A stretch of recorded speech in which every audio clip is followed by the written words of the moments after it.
Russia Ukraine যুদ্ধে প্রথম আঘাত পেল বাংলাদেশ। রাশিয়ায় পোশাক রপ্তানিতে বড় অঙ্কের ক্ষতির মুখে পড়েছে দেশটি।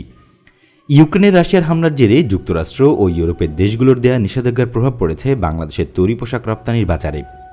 রাশিয়ার ব্যাংকগুলোকে সুইফট ব্যবস্থা থেকে বিচ্ছিন্ন করে দেয় আলোচনা শুরু হওয়ায় দেশটিতে তৈরি পোশাক রপ্তানি বন্ধ করে দিয়েছেন বাংলাদেশি ব্যবসায়ীরা। তারা বলছেন, সুইফট থেকে রাশিয়ার ব্যাংকগুলো বিচ্ছিন্ন হয়ে পড়লে তৈরি পোশাকের মূল্য পরিশোধে জটিলতা তৈরি হবে। এজন্য আগাম সতর্কতার অংশ হিসেবে রপ্তানি বন্ধ করে দেওয়া হয়েছে। তৈরি পোশাক শিল্প মালিকদের সংগঠন বাংলাদেশ পোশাক প্রস্তুতকারক ও রপ্তানিকারকদের সমিতি বা বিজিএমই এর পক্ষ থেকে সদস্য কারখানা মালিকদের এ বিষয়ে সতর্ক করে দেওয়া হয়েছে। সংগঠনের পক্ষ থেকে বলা হয়েছে, সুইফট বন্ধের আশঙ্কা দেখা দেওয়ায় রাশিয়ান ক্রেতাদের কাছ থেকে নতুন করে রপ্তানি অর্ডার যাতে না নেওয়া হয়। এছাড়া নতুন করে কোনো শিপমেন্টও হচ্ছে না বলে বিজিএমই সূত্র জানিয়েছে। রাশিয়া বাংলাদেশের তৈরি পোশাকের নতুন এবং সম্ভাবনাময় একটি বাজার। গত কয়েক বছর ধরে রাশিয়ায় পোশাক রপ্তানি বাড়ছে। ইউক্রেনেও বাংলাদেশ থেকে পোশাক রপ্তানি হয়, তবে রপ্তানির পরিমাণ খুবই কম। সরাসরি এবং তৃতীয় কোনো দেশের মাধ্যমে রাশিয়ায় বছরে $1 বিলিয়ন পোশাক রপ্তানি হয়ে থাকে বলে বিজিএমই এর পক্ষ থেকে জানানো হয়েছে। রাশিয়াতে সরাসরি $650 মিলিয়ন পোশাক যায় বাংলাদেশ থেকে, আর ইউরোপের বিভিন্ন দেশের মাধ্যমে যায় আরও $350 মিলিয়ন। সব মিলিয়ে অন্তত $1 বিলিয়ন পোশাক যায় রাশিয়াতে।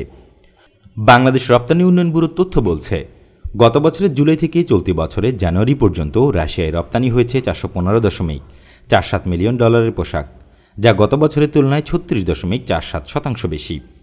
Bangladesh garment buying house association বা বিজিবিএ জানিয়েছে, রাশিয়ায় বাংলাদেশের পোশাকের বাজার খুব বড় না হলেও একেবারে কম নয়, কারণ সেখানে নিটওয়্যারের প্রচুর রপ্তানি আছে।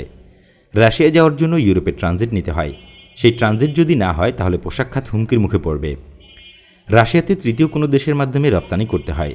সুইফট যদি বন্ধ হয়ে যায় তাহলে পেমেন্ট করা যাবে না, আর পেমেন্ট বন্ধ থাকলে রপ্তানি এমনিতেই বন্ধ করতে হবে। বাংলাদেশের তৈরি পোশাকের বড় বাজার ইউরোপীয় ইউনিয়ন ও যুক্তরাষ্ট্র। বার্ষিক রপ্তানির 64% যায় ইউরোপের দেশগুলোতে। সংশ্লিষ্টরা বলছেন, শুধু রাশিয়া কিংবা ইউক্রেন নয়, আশেপাশের অনেক দেশই বাংলাদেশের পোশাক রপ্তানি হয়ে থাকে। যুদ্ধের প্রভাব সেসব দেশের উপরও পড়ছে, তাই সেসব দেশেও পোশাকের বাজার হারানোর শঙ্কায় রয়েছেন ব্যবসায়ীরা। এছাড়া যুদ্ধ ইতিমধ্যে জ্বালানি তেল এবং তুলার দামে প্রভাব ফেলেছে। এতে পোশাকের কাঁচামালের দাম বেড়ে যাচ্ছে, যার নেতিবাচক প্রভাব পড়তে শুরু করেছে বাংলাদেশের পোশাক খাতে।